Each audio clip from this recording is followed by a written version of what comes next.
Welcome to Small Business Hacks. In this video, I'm going to tell you essential questions you must ask during the competitive analysis of your business. How to understand your market is a must if you want to do a proper business plan and ensure a smooth start for your new company. And understand your market means also understand your competition. I used these myself during the business plan of my two firms. But before, a bit of context. It was a chilly Sunday here in Poland. My wife and I met her parents in a cafe near the city main square. While drinking an Irish coffee, her dad asked me for my advice on his big business idea. His plan wasn't that bad, although it was a bit conflictual.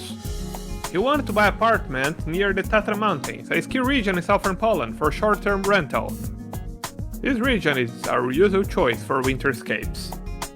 We visit there at least one time per year, and it has my favorite regional cuisine. My tourist side was very fond of the idea. However, my entrepreneur side decided that during years researched the major cities in Poland to decide where to not open a business, thought the opposite.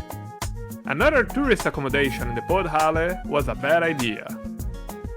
For the case, this region attracts tourists, both in the winter holidays and in the summer for school trips and hikes. Since this is not a new destination, the hospitality industry there is well developed. In other words, the competition is fierce, and they know what they are doing. Hotels and B&Bs in Zakopane, the winter capital of Podhale, have been operating for generations.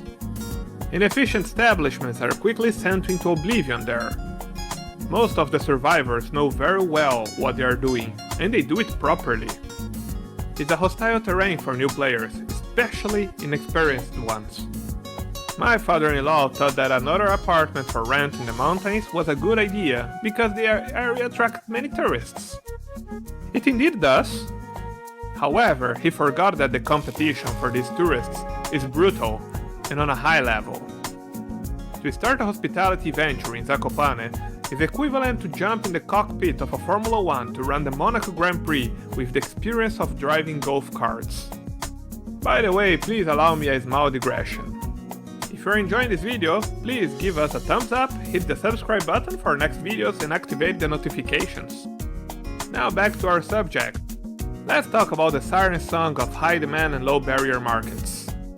Imagine that you live in Amarillo, Texas, and your kids want to open a lemonade stand to make some extra dollars during the summer holidays. Given the hot weather and the number of pedestrians in your street, you tell them this is a great idea. There is a demand for fresh, cold lemonades, and there will be the first stand in the neighborhood. You tell your two children, Joe and Sue, that if they work hard, they may earn money enough to buy a new bicycle. The children get so excited that you barely need to help them to raise the stand. The first days of operation are booming, and the costs are already covered.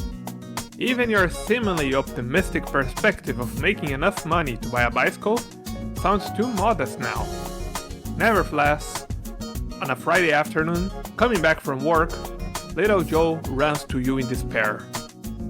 Mark, the boy from the house on the other side of the street, also opened a lemonade stand this morning. Your kids had half of their usual customers. You blame yourself for not seeing the obvious. You blame yourself for giving false hopes to the little ones about a terrific business and new bikes. The hot weather, the pedestrians. How could you not anticipate that the kids' neighbors would soon catch the opportunity to compete with your children?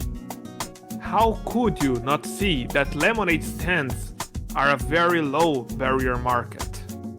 Just as fishermen seduced by the beautiful siren's voice and later sunk by its claws, you, little Joe and little Sue, got seduced by a high-demand market without perceiving the claws of low entry barriers. The lemonade stand is an example of a competitive shakeout. According to economists Dennis Carton and Jeffrey Perloff, entry barriers are anything that prevents an entrepreneur from instantaneously creating a new firm in a market. These entry barriers can be, first, high investments required, like in the aerospace industry. 2. Intellectual property, as in the pharmaceutical industry. 3. Government regulations and concessions, as in the case of port operators. 4. Switching barriers, which are the costs that customers need to bear if they want to change providers. This is the case for corporate softwares like ERPs. 5. Zoning laws. When I opened my first hostel, this was a barrier that I need to deal with, since the city zoning laws do not allow hospitality businesses in certain districts. 6. Supplier agreements. Exclusivity supplying contracts are an obstacle for new firms in certain markets. For example, if you want to open a wind turbine manufacturer, you have trouble to find a supplier of a mineral called neodymium. Neodymium providers already have exclusivity contracts to provide the few existing industries. There are other entry barriers besides those listed above, like the cultural shock from isolated environments. The more attractive the market, the more important it is to watch out for barriers and do a proper competitive analysis. Conclusion is, to have many customers does not mean much if you have even more competitors. Before starting your competitive analysis, there are 2 questions to ask yourself. First, who is my competition and what are their differentials? Second, how can I match or surpass them while keeping costs controlled? The answer to the questions above varies from one market to the other. In some of them, you have very specific, easily identifiable competitors. This is the case of the lemonade stand at the beginning of this article. The competitor of Joe and Sue was Mark. In other situations, you have crossed competition, companies from other industries disputing with you the same consumer pockets.